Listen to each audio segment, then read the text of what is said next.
Hey everyone, welcome to part 1 of my in-depth review of the new Dark Eldar Codex. As always, my name is Jay, and as I promised, I'm going to review pretty much every codex from now on. So here's my review of the Dark Eldar Codex. And today, of course, I will give my first impressions of the codex, their new special rules, Warlord traits, things like that, their artifacts. But yeah, so Dark Eldar, they're one of the 5th edition codices that were, still remaining. The other now being Blood Angels and Necrons.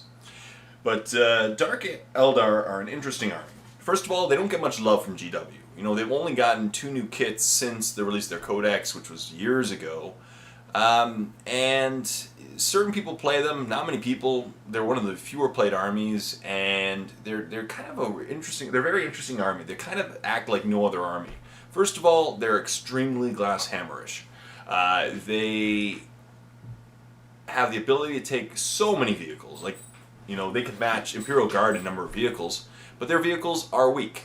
They're much faster, but they're weak. They're easy to pop.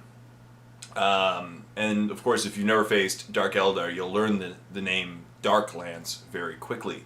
It's a scary, scary gun in which they can shoot masses of them at you per turn. And, poison shooting all around, pretty scary stuff. For me, being a Tyranid player, they were nasty. Being a Grey Knights player, they were nasty. A Dark Angels player, they were nasty. Even an Oryx player, they were pretty nasty. But not many people played them. They don't get much love from GW, so today we're going to talk about them. So, my first impressions of the Codex. As with my previous couple, I am going to remain positive on each one. I'm going to try to focus on the good things and what we can do to build some good lists. And yeah, just be a bit more optimistic, Now, this Codex does... My first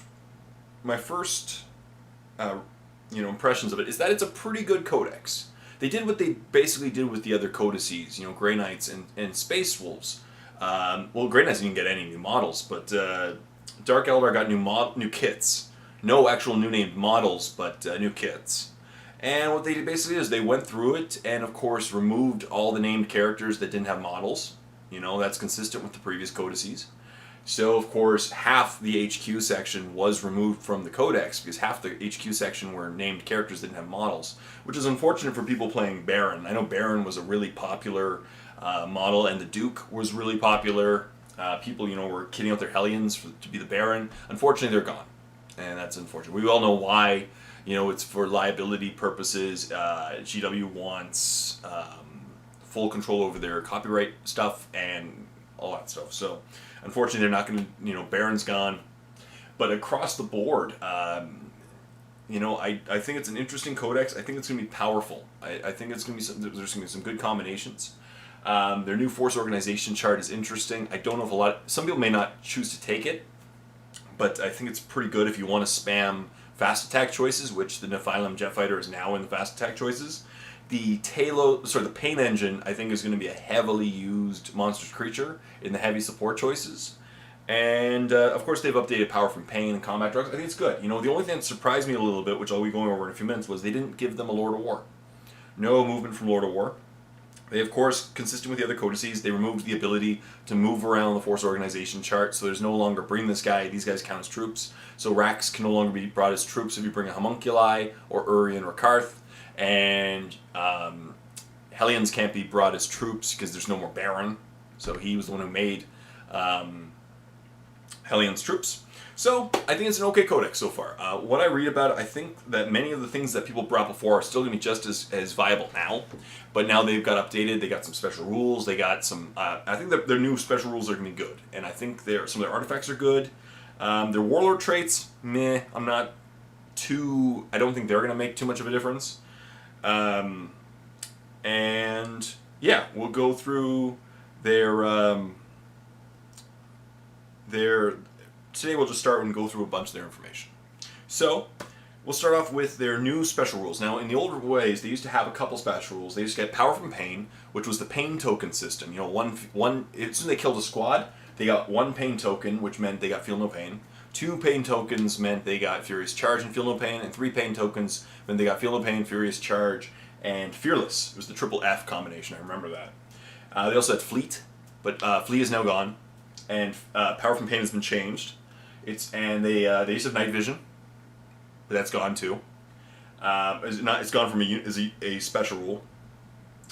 And combat drugs have been changed slightly. They have the same idea, and then poison shooting, obviously. Some have still poison shooting, but it's no longer an army-wide special rule. So combat drugs and power of pain have both been changed slightly. Now, combat drugs acts the same way as it did before. You just roll a d6 and look up the result in the combat drugs table after determining warlord traits, but before deployment.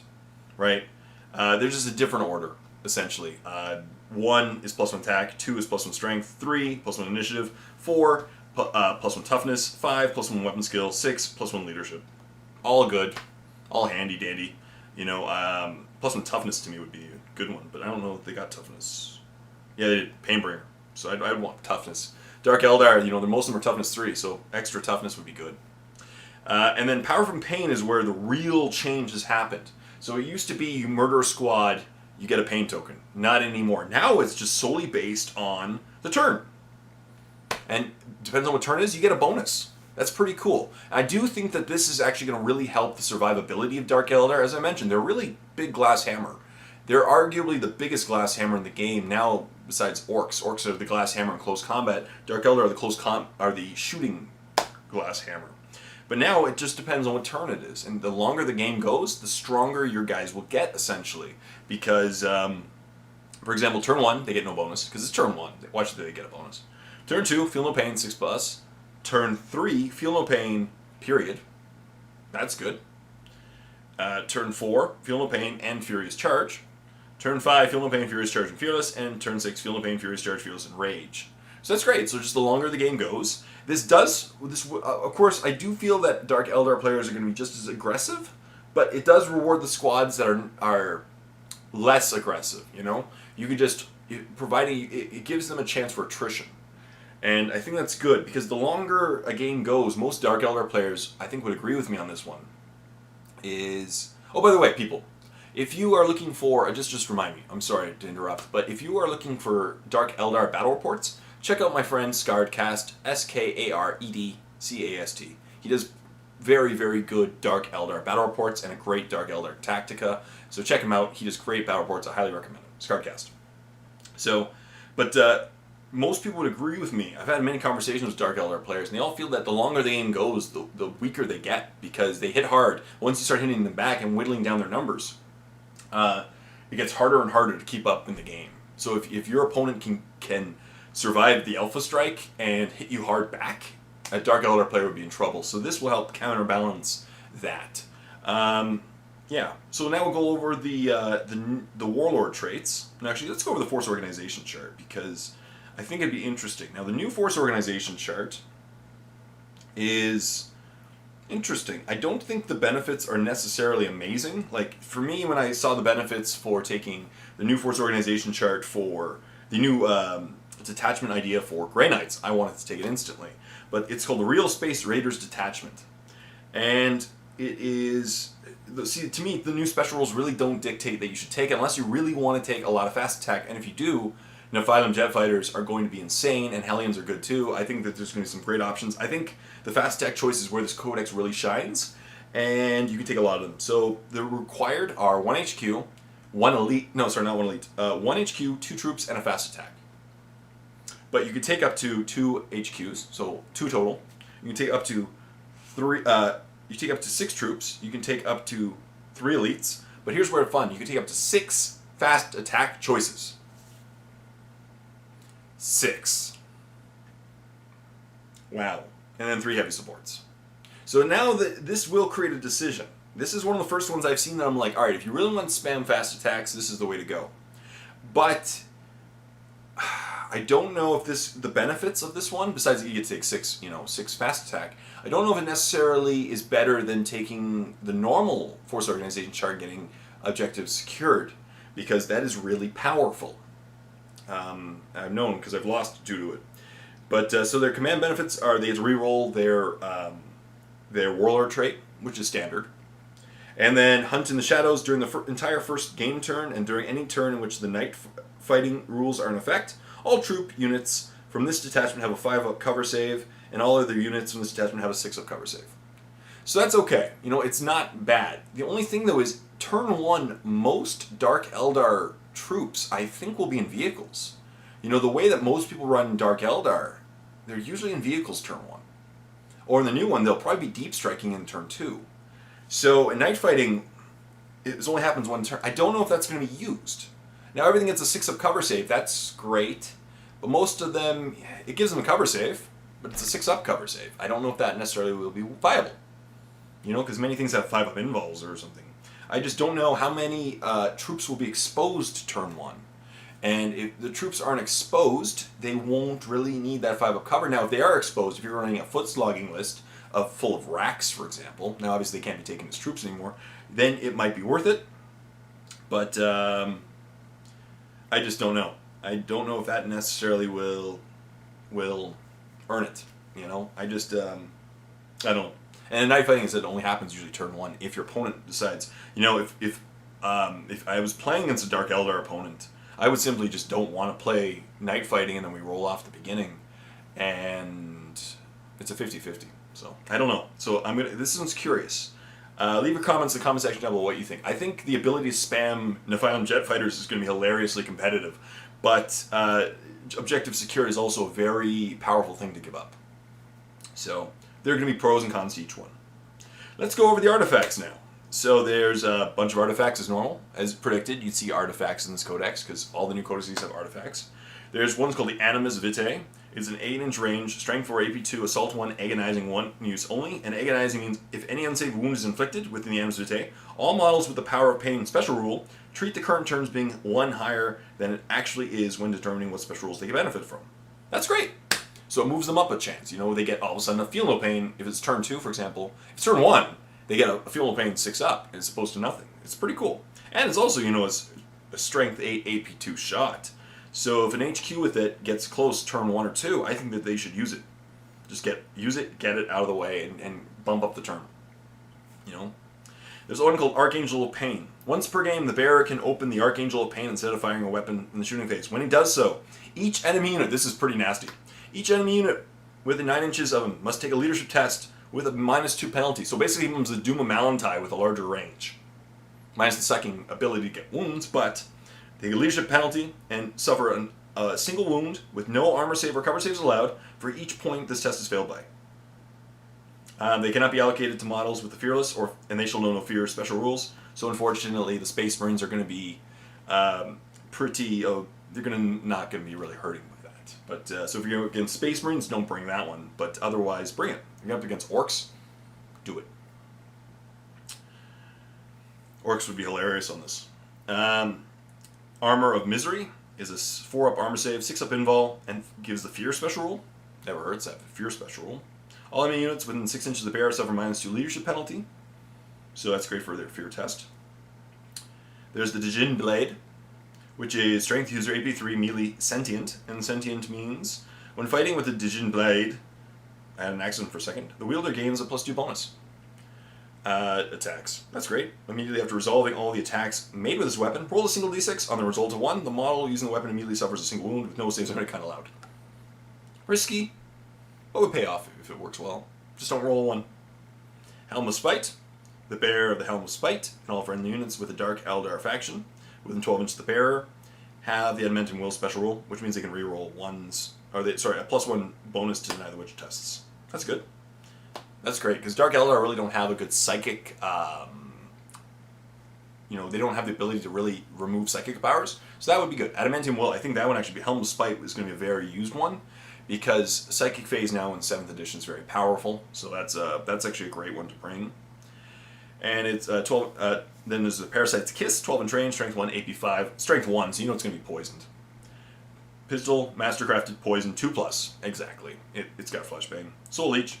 Each time the bearer inflicts an unsaved wound with Parasite's Kiss, it immediately gains 1 wound lost from previously in the battle. So it can't go higher than it normally did, but cool. So, and it also has a Gunslinger? No. Cool. And that's it for the artifacts. Now let's just quickly go to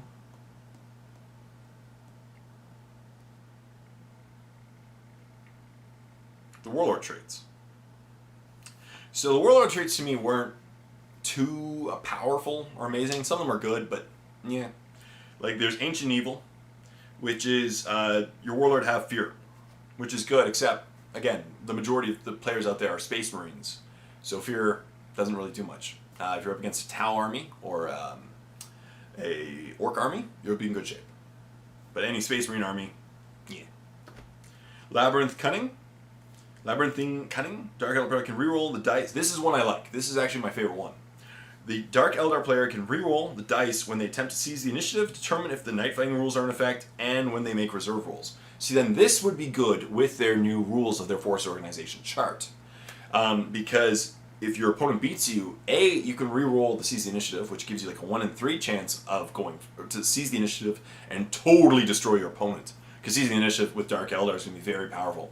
2, it lets you reroll and gives you like a 3/4 chance of getting night fighting, and then that effect will be good if you have any exposed troops.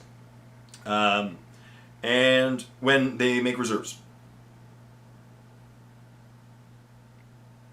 So that's good, and it gives you a very, very good chance of bringing your reserves. This to me is the best Warlord trait. I think it gives your opponent a lot of control. Not your opponent. It takes away a lot of control from your opponent and gives you a lot of control. And now the fact that Venoms can deep strike, I think that is going to be a very well sought after Warlord trait. And at least if you take the Dark Eldar Force Organization chart, their detachment you can re-roll, and it gives you a good chance of getting that awesome Warlord trait. There's Soul Thirst, which your Warlord has Rage, +2 attacks, when he jumps in, cool. Hatred Eternal, he has the Hatred special rule, so he gets to re-roll, his to hit in first round of close combat. Blood Dancer, this is the one that I'm like, because most Dark Eldar HQs have a very, of course you can give this to whoever you want, I know, but most Dark Eldar HQs have very high weapon skill, and it's +1 to weapon skill. I know, like, Lilith has it, so she goes from 9 to 10, which pretty much means nothing. There's very few situations where, like, going from 9 to 10 is going to make a difference. And then Towering Arrogance. The Warlord and all friendly units with Dark Eldar faction, 12 inches of the Warlord, have the Fearless special rule. That's powerful. That is very powerful. So to me, Towering Arrogance, 12 inches, everyone else Fearless, Synapse basically, and Labyrinthine Cunning are the 2 really awesome Warlord traits that stand out. And depending on how you want to run your list, if you're running a huge amount of Venoms, I'd go for Labyrinthine Cunning, and otherwise Towering Arrogance is good. The other ones don't seem like they're going to be too much of a game changer to the Codex. And yeah, that's about it. Let's stop there because we're about 20 minutes in. That's good. So thank you very much for watching. And as I said, my first impressions, I think this Codex is going to be good. You know what? It's going to be strong. It's not overpowered like the Eldar Codex. It's going to be, I think it's a pretty good Codex. It seems to be very consistent with the thoughts and the feelings of the other 7th edition codices. The only surprising thing to me was that they didn't give a Lord of War. I thought that would be cool. I thought every army was going to get a Lord of War, and apparently the Dark Eldar didn't. It's unfortunate, and as I mentioned, all of the other, the unnamed characters got removed from the Codex. That was expected. They've been doing that with the other codices. The ability to move around the Force Organization chart has been stopped.